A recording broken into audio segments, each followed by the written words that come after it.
Dragi otroci, spet je tu samo za vas Prešerna pravljica za kratek čas. Zakleti grad.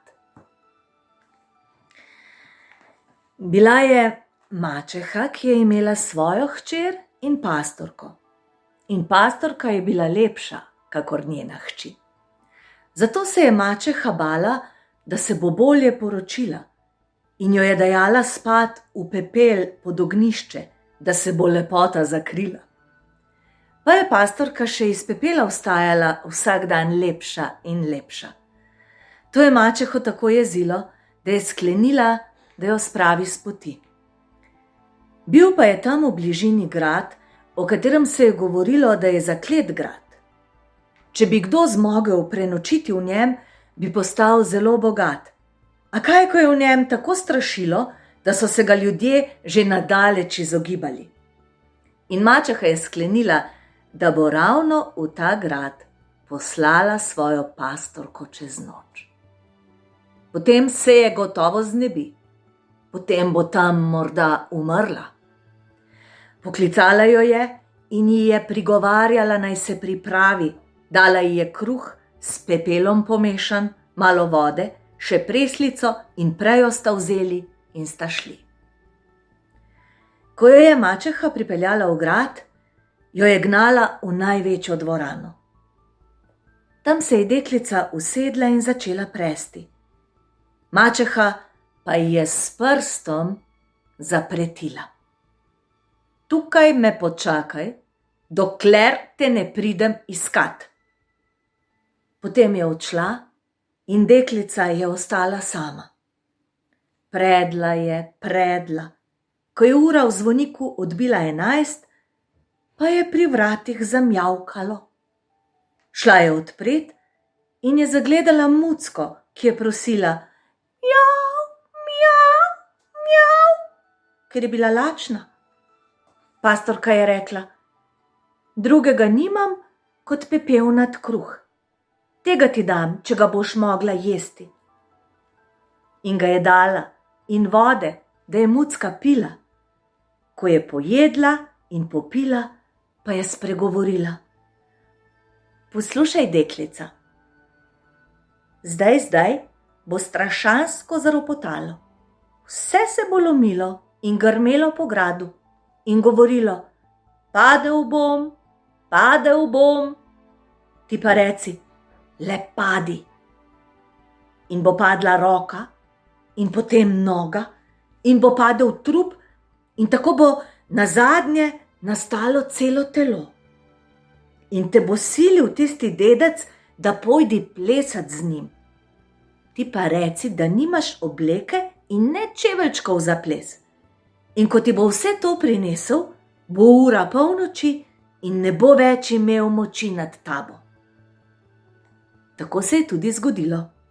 V gradu je začelo doneti, je vpilo: padel bom, padel bom. Le padi, je rekla.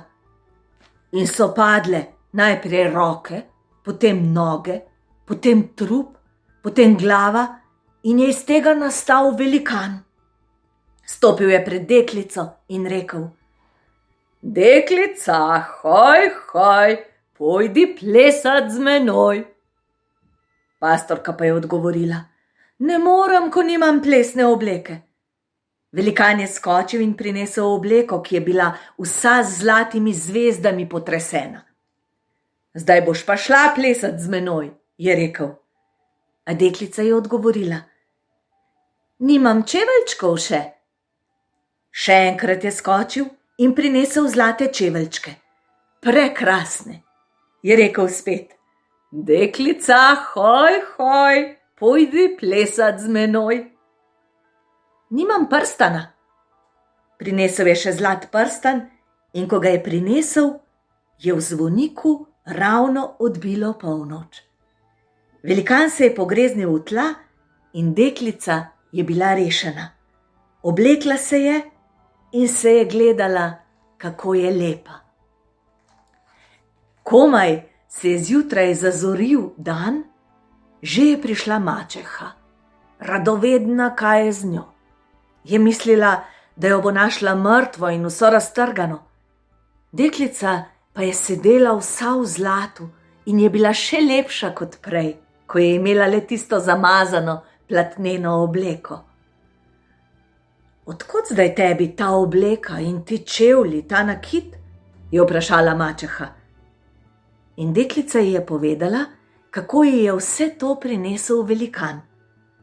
Ko sta prišli domov, je mačeha rekla: kaj bo dobila šele moja hči, če je ta umazanka pepelnata dobila toliko lepih reči. Spekla je potico, štruklje je skuhala, sir in meso je dala v torbo in vino v steklenico. Potem je še svojo hčer pospremila v grad in ji je naročila, kako naj od velikana zahteva čim več. Deklica se je usedla, začela je jesti in piti, in ko je jedla in pila, je spet zamjavkala mucka. Mjav, mjav, mjav. Ta pa se je zapodila, še z nogo jo je brcnila in ji ni dala nič, ne kruha in ne sira. Mucka je spregovorila: sama si jedla, sama si pila, sama se boš pogovarjala. Tako je tudi bilo. Po gradu je začelo lomiti in vpiti, ona pa ni vedela, kaj naj govori. Padel je trup, padle so noge in roke in se je spet sestavil v velikan. Stopil je k njej in rekel: deklica, hoj, pojdi plesat z menoj. In je šla, nesrečnica. Je mislila, da bo tako dobila vse tiste lepe reči. Velikan pa jo je vrtel, da je že vsa omedlevala. Nehaj, je prosila, pa jo je kar vrtel, da ji je že kri za nohtov kapljala. Vse do jutra sta plesala. Takrat je velikan izginil, ona pa je mrtva padla na tla. Pride zjutraj mačeha v grad. Je mislila, kako jo najde vso v zlatu, pa jo je našla mrtvo na tleh. Pastorko pa so medtem že prišli snubit. Tako je šla potem stran od mačehe in je živela srečno in svatbo so imeli. Vsega je bilo dovolj in tudi jaz sem bila povabljena.